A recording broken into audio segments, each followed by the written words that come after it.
Thank you and welcome to the show this morning. The topic this morning is Jamestown, 1619, the very beginning. And of course, we have with us to talk about the establishment of Jamestown and some of the things that grew out of such establishment, Dr. Lewis Baldwin from Vanderbilt University. And of course, Dr. Baldwin, let me welcome you to the show this morning. Thank you. And to once more say how delighted we are to have you with us this morning. Because, delighted to be here. Well, you bring us such excellent information, Dr. Baldwin. I think you have sort of a historical touch in your gospel, your religious ministry. Thank you. In a real sense, and we appreciate that.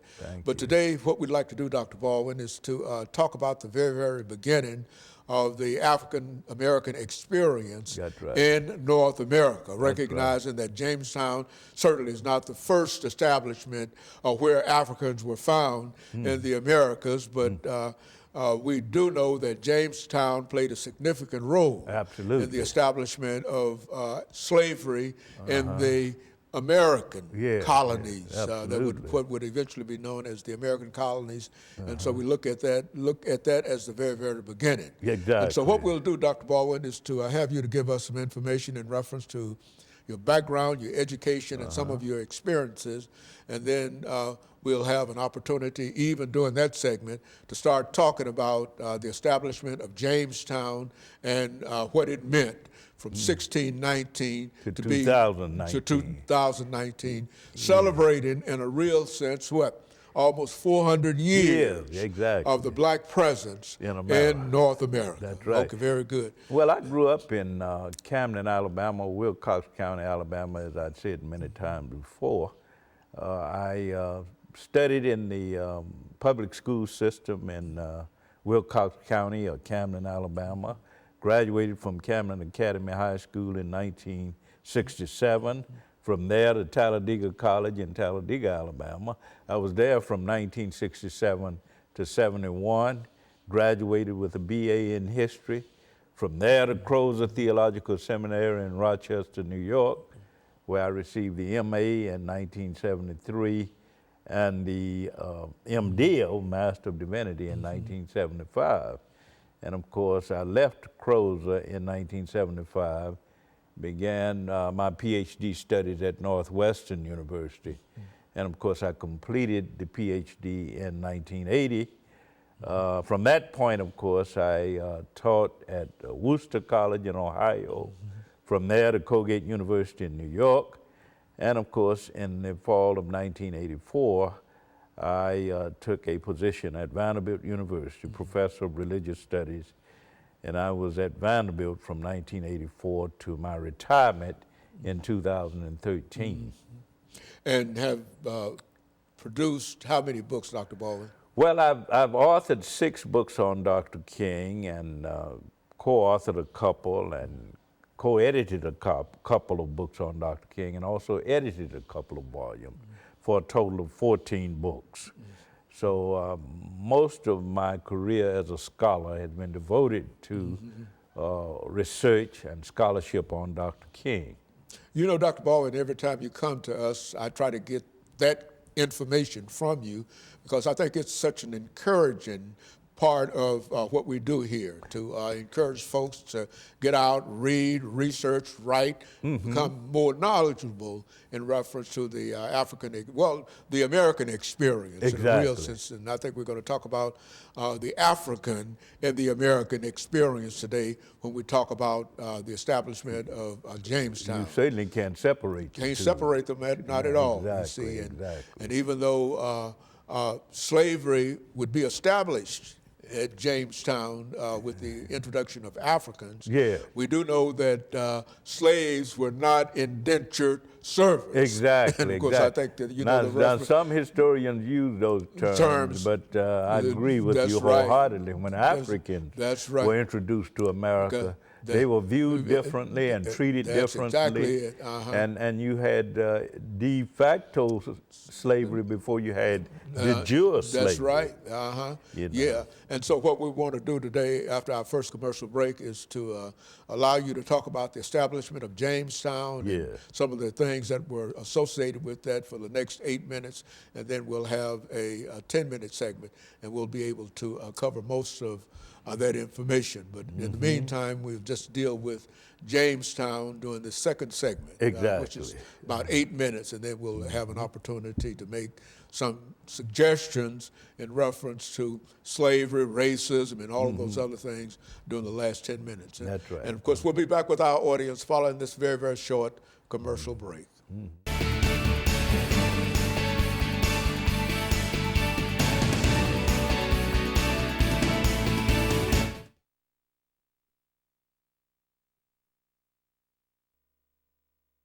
And as you reminded me, 1619, 2019, Yeah. 400 years. And then, you know, at the last segment, we can deal with what's going on in terms of celebrating, commemorating these events, and what churches and other institutions might do. Very good. Because I've seen very little interest in that date among churches outside of Virginia. That's right. That's exactly it. Institutions, it's not a state. That's right. That's right. And I think this will give you an opportunity.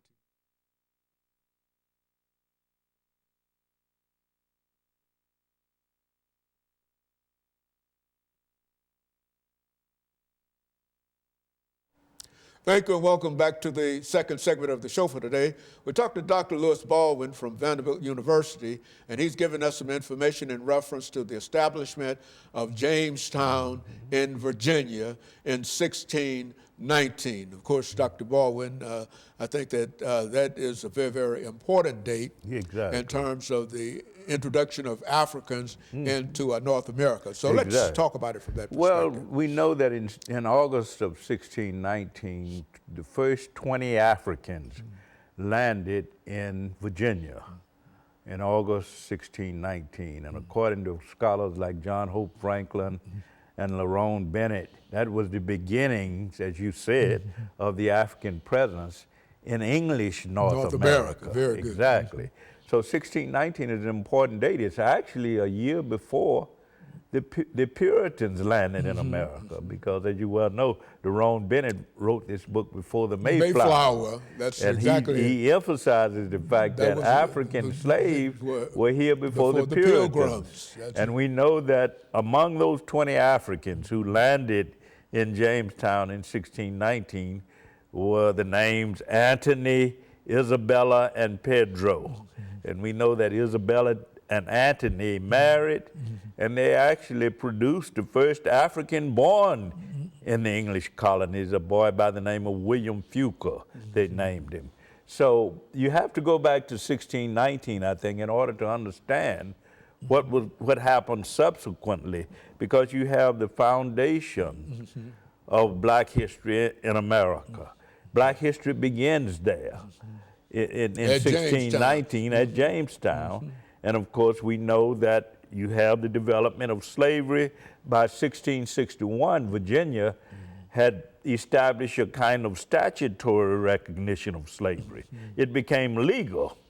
But even before it became legal in 1661, it was in fact slavery in 1619, de facto slavery, before you had the Jewish slavery. So I think we fail to recognize that if you're going to understand the history of Black people in America, you got to begin with 1619, 400 years ago.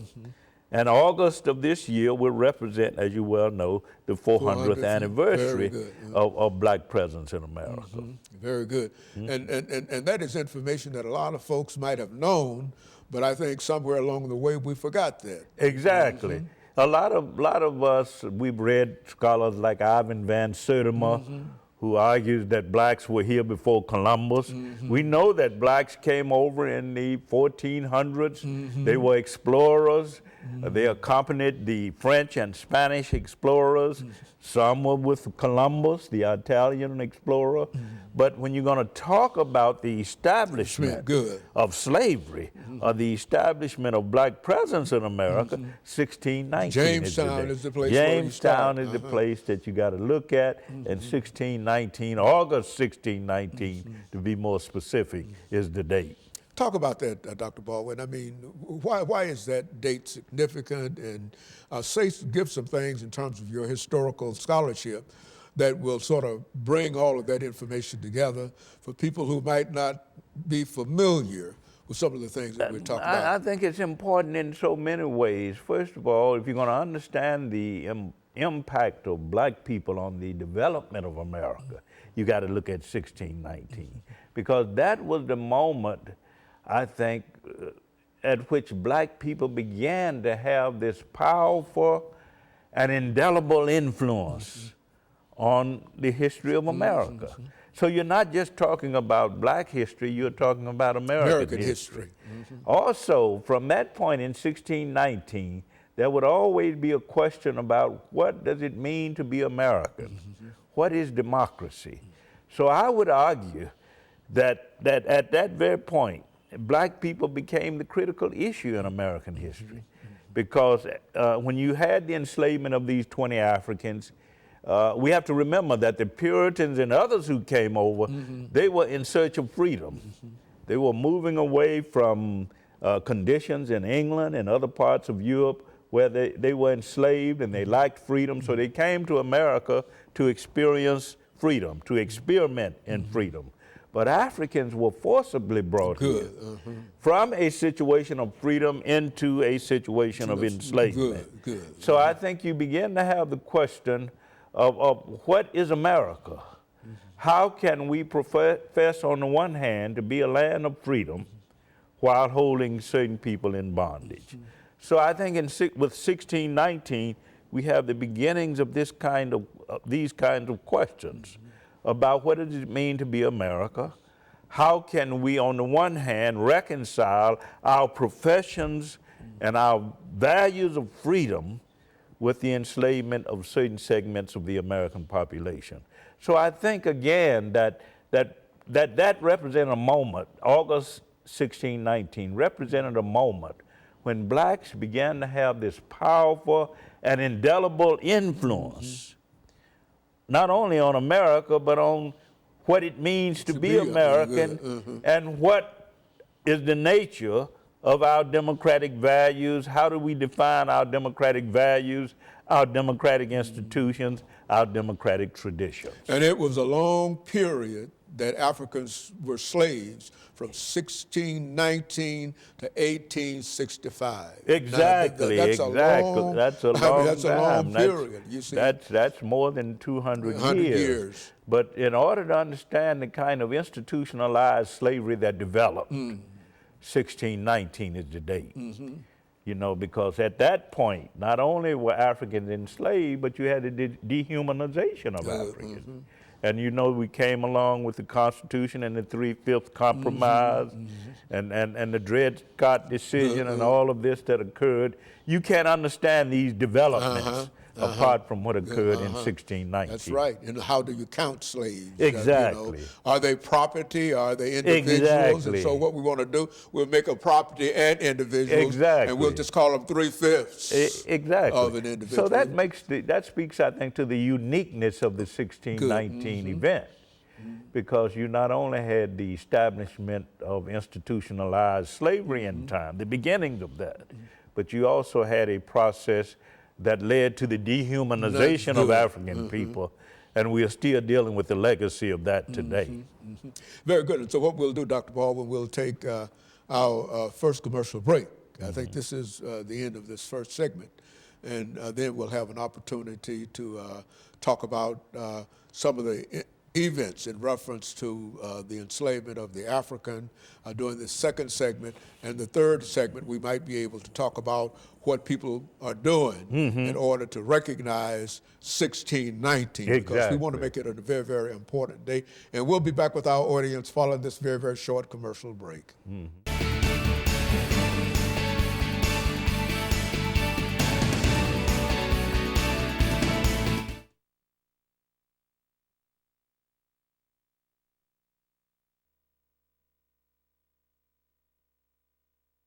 Talking the second segment and third segment, how we are celebrating it. Okay, very good. The legacy of 1619. Okay, legacy of 1619, that'll be an 8-minute This segment. segment, yeah. Yeah, 8-minute segment. Yeah, very good. Yeah.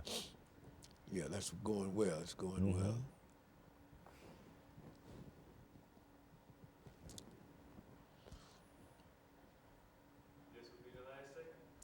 Is this the 10-minute segment? Are you sure of that? Yeah. Okay, the well, you know, we've legacy. had some problems with that. At least I've had some problems. They've not had any problems. I think it's the second segment. They said, no, it's the third segment. And then they, well, you know, we had it last time. You know, you sit up here for, you know, 5 shows, 3 segments apiece. That's 15 segments. And you forget whether this is the first, the third, or the final, or whatever, and et cetera. And then, that's good. Stand by for the third segment. This is the final segment. Final segment. Yeah. This is the final? This is the final, last 10 minutes. Okay.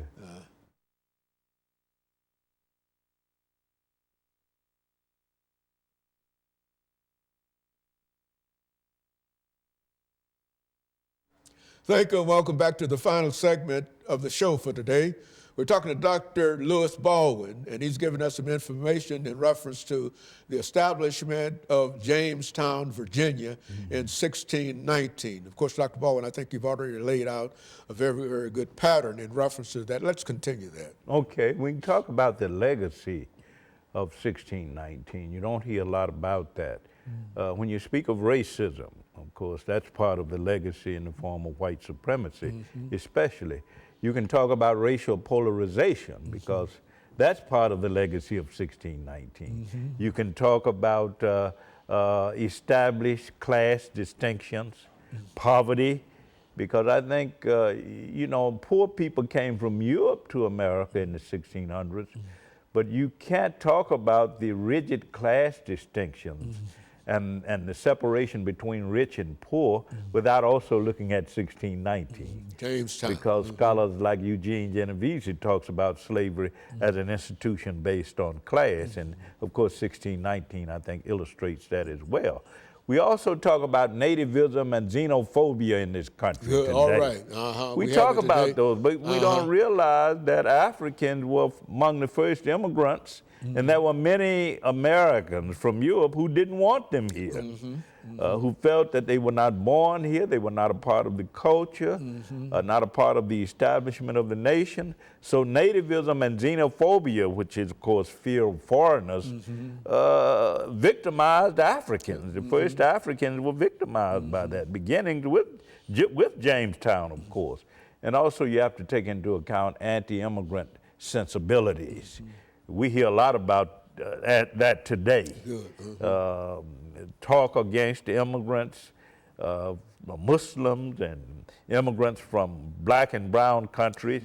But that, you have to go back to 1619 to understand that. Because even at that time, there were Europeans who set foot in this country and established themselves in this country who didn't want Africans here. Well, where did slavery come from? Exactly. Why slavery? Exactly. That's exactly what, exactly. You know, It was not until the early 19th century right. that Europeans really accepted the fact that slavery could be profitable. In the 1600s, there were questions about it, but the economic profitability of slavery had become evident by the early part of the 19th century, so there was a change in attitude. But in the early years, the 1600s, et cetera, blacks were among those who came to this country who were not fully accepted. They were not fully accepted after slavery also. But in those early years, there were arguments about whether or not blacks were human, whether or not they had souls. So